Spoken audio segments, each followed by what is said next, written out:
All right, you guys see that difference in there? See what happened there? I'll zoom you here and show you what I'm looking at. Let me move you over so you can get my view exactly where I was. Okay, right here is where we just shot through this. Now we had a branch come down. We'll talk about that in a minute, but you can see how that went good. And then for the third arrow, let me pop you off here real quick. Third arrow, we dropped down and shot it like that through there. And we ended up catching that pecan branch and it ended up dumping that arrow. We were flying perfect. It was going right there. And then the pecan branch grabbed it and threw it down low and we missed. Okay, let's dive in and talk about that for a minute and what we're doing here and some of the practices we got happening. Let me put you back on here. And we'll talk about it for a second. Spin that around. And so basically what we have happening here is, let me spin that, sorry. So we had the storm come through here, that Hurricane Debbie came through and it dropped this branch off my pecan tree and that branch is hanging right there.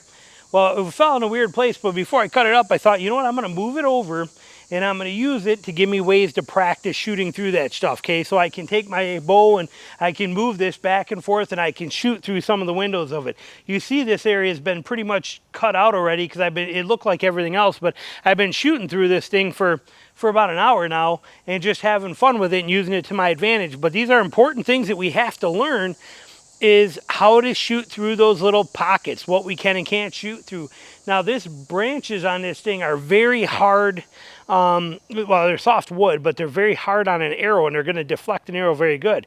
Now I know for a fact from shooting through palm that palm with a broadhead will not deflect an arrow because it's going to just punch through it like paper really quick and easy.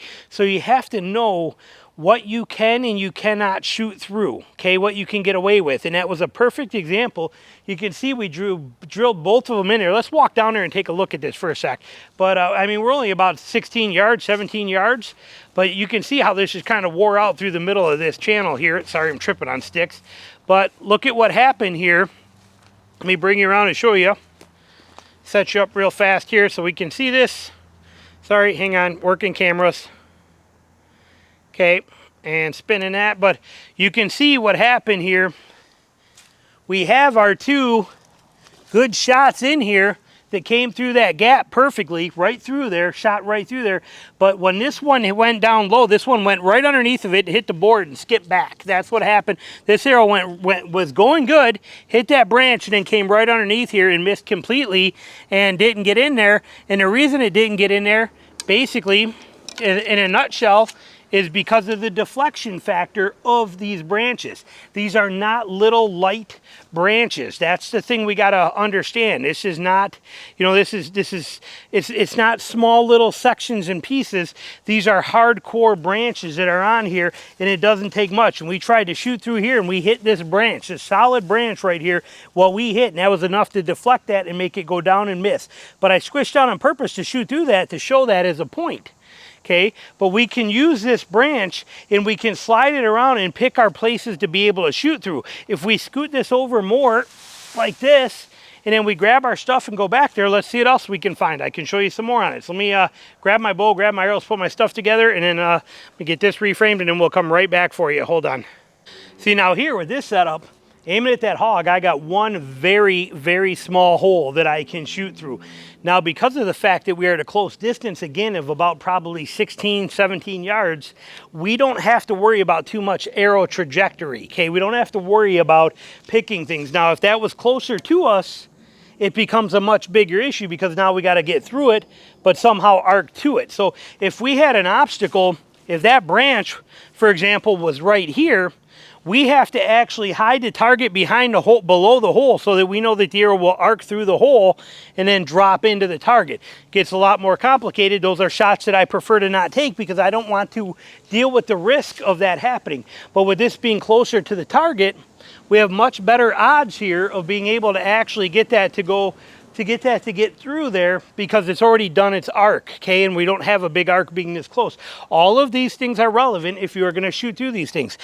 Some of this is not a low percentage shot. Now this one, like we just took with that gap in there, it's acceptable.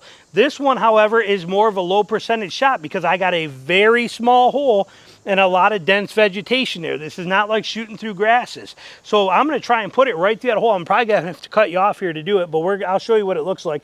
We're going to try and fish this right through that very, very small little hole. And we did it. And we did it perfectly. We still nicked a leaf. I heard it nick a leaf, but we did it perfectly. Let's try it again. Oh, gnats, mosquitoes, everything coming out. Hold on. And we did that time too, but we pulled it a little bit. It kind of makes you nervous. That hole scares you some. You know, it gives you a, come on. Gives you a little fear. What is it with these things all over me here? I don't even know what those bugs are. Try it again. We're going to wiggle it right in there again if we can. And we did. But you can see we're touching those leaves a little bit. I'll zoom you in from my perspective of what that hole looks like. Okay, let me get where I can see you. All right, so about the same height as I am. Hang on, and right through there, I'm hoping you can see that little bitty hole we got to shoot through there.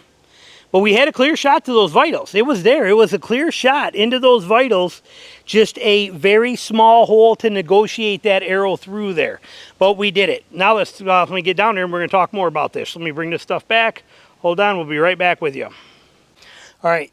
Now for that hog. Where we are in that hog.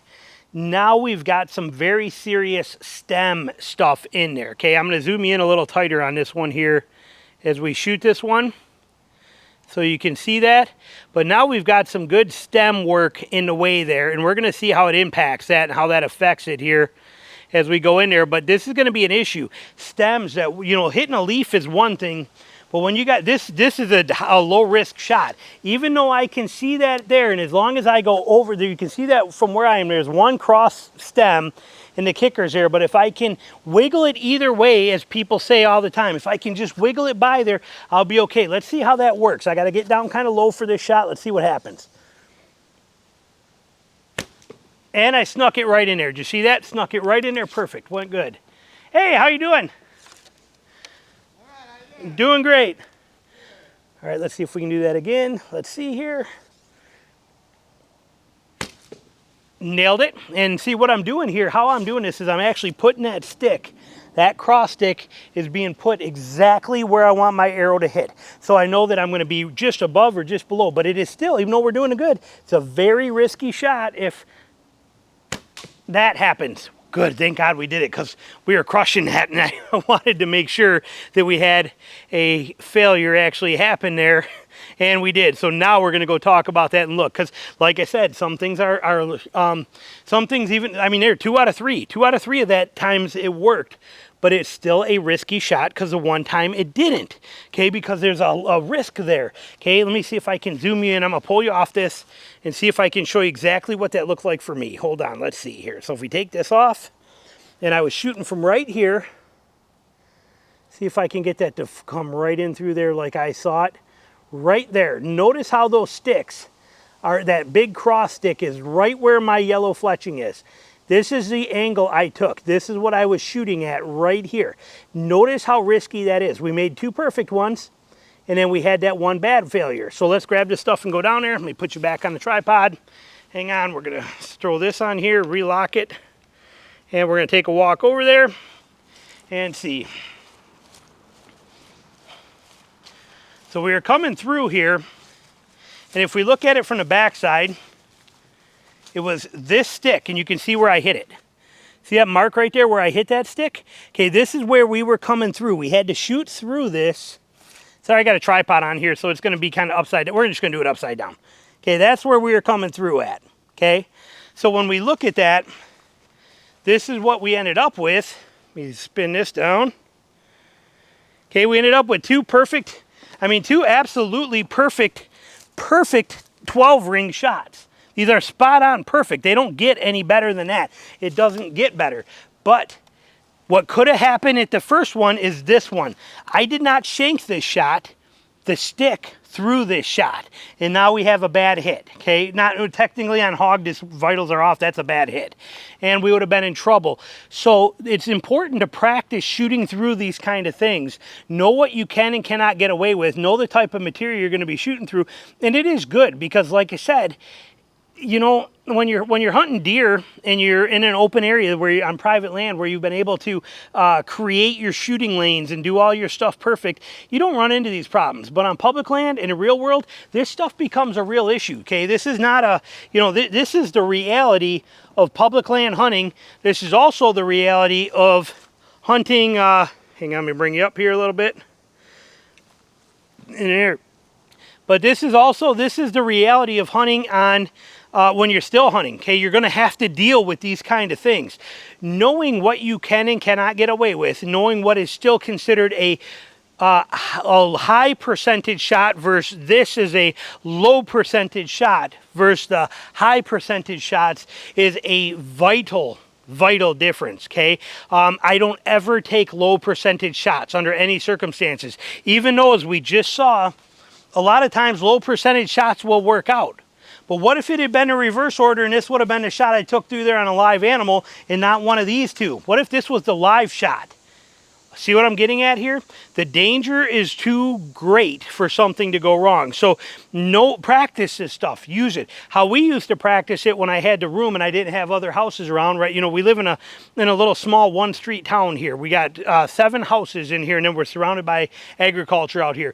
Where I'm at here with these houses, I don't want to risk it. But when I was in Michigan, I had all that acreage and backed up to public land. We would take ladders, take regular aluminum ladders and open them up and shoot through the sections of the steps, and we would put those at different distances to learn this. But what was nice there is if I hit that step and that arrow went cattywampus somewhere, it wasn't going to hurt nothing. We just lost the arrow.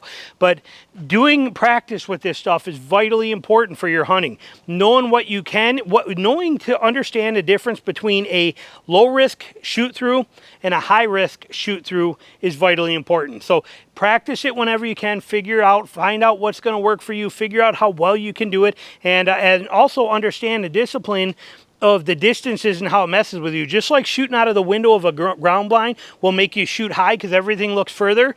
When you start dealing with this stuff, everything looks different for your actual target beyond. And depending on where the obstacle is in relationship between you and that target, it's going to change the depth of focus on it, the depth of field of that shot, and it's going to mess things up. So lots to play with and lots to understand. But the key thing is, you're going to have to deal with situations like this regularly on public land. And on top of that, when you do, knowing what's a good shot, what isn't a good shot, when to take it and when to let it pass is very important. Hope you enjoyed the video. Thanks for watching.